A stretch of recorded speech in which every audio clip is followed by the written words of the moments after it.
دا یو سوال رور کړی دی او ډېر فایدهمند سوال دی. و یو کس دا وی چې کله د تم یو کار سخت شو نو د پیغمبر پر یادولو سره چې دا نوم ووایي دا کار اسانېږي. نو داسې ویل صحیح دي؟ دا خبره صحیح ده؟ جواب: اول دا خبره یاده کړئ، یو کار ګرانول اسانول د الله په لاس کې دي، دا نه د پیغمبر په لاس کې دي او نه د بل چا په لاس کې دي، دا صرف د الله په لاس کې دي. لکه قرآن کې الله ډېرې خبرې ذکر کړي چې ما یعنې د انسان د پیدایش اسان کړی دی، قرآن نه فایده اخیسته مې اسانه کړې ده. او موسی علیه السلام چې کله دعا غوښته او هغه ته دعوت له نو څه وی قال رب اشرح لي صدري ويسر لي امري، او زما خبره څه کړه اسانه کړه.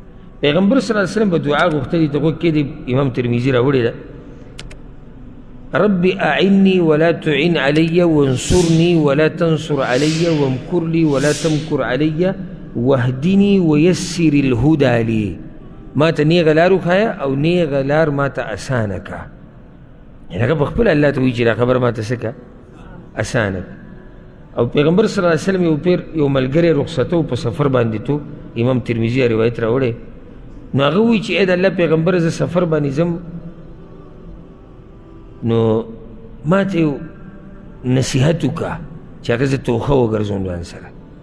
وی راته وی چې زودک الله التقوى، تقوا دې الله ستا توښه وګرځوي، معنی چې تقوا لازم که په ځان. وی ما ورته وی چې زیدني نور راته م ووایه. وی چې وغفر ذنبک، الله دې ستا ګناه وبخي. وی ما ورته وی چې زدني بأبي انت و امي، زما مور پلار دې په تا قرباني، نور هم زیاته کړه. پیغمبر درته دعا کوي.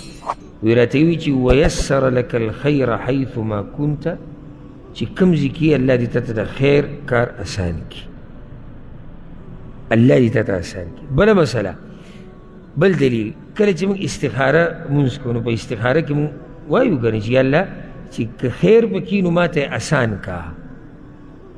نو مسله خلاصه دا شوه چې یو شی ګرانول اسانول د چا کار دی؟ د الله کار دی. بلکې یو حدیث کې دعا ده ډېره مشهوره، کیدای شي د بعضو ملګرو ته یاده وي، امام ابن حبان راوړې ده او صحیح دعا ده. پیغمبر صلی الله علیه وسلم وایي: اللهم لا سهل الا ما جعلته سهلا وانت تجعل الحزن اذا شئت سهلا. یا الله نه دی اسان مګر چې ته اسان کړي، او ته چې وغواړې نو ګران کار هم اسانې، او ته چې وغواړې نو غم هم اسانې. نو دین هم دا مسله راووته. یو روایت کې داسې هم راځي، اثر کې عایشه رضی الله عنها وی د الله نه هر شی غواړي حتی الشسع، تر دې چې د پیزارو د تسمم د الله نه غواړي. فإن الله إن لم ييسره لم يتيسر. وی ځکه که الله درته دا یو تسمه پیدا کول اسان نه کړو نو چېرته به پیدا نه کړي. داسې ده که نه ده؟ د بعضو غریبانو ته وګوره پیزار یې شلېدلې ګوتې پکې مخکې ته راوځي. یعنې سړی وایي چې یعنې موږ به دا وایو چې الله راباندې نعمتونه کوي، یو پیزار څه شی دی؟ داسې مه وایه پیزار څه شی دی چې الله یې درته اسانه نه کړي که نه، نو ته به یو پیزار پرېږده د پیزار تسمه به را پیدا نه کړي. او چې الله یې درته اسانه نه کړي، ولې د غریبانو ته ګورې نو نوړۍ ډوډۍ ورته بعضو ته نه میلاوي. موږ له دا وایو هلکه دله په ده څه تندر راولېدلی چې دی یوه نوړۍ ډوډۍ نشي راوړی. هلکه هغه ځي محنت کوي، کوشش کوي، خو الله یې ولې نه ورکوي؟ الله ورته نه ده اسانه کړې. که خبره به دې وایي چې منډې ډېرې وایي نو بیا خو چې څوک منډې ډېرې وایي هغه ته به ډېره میلاوي.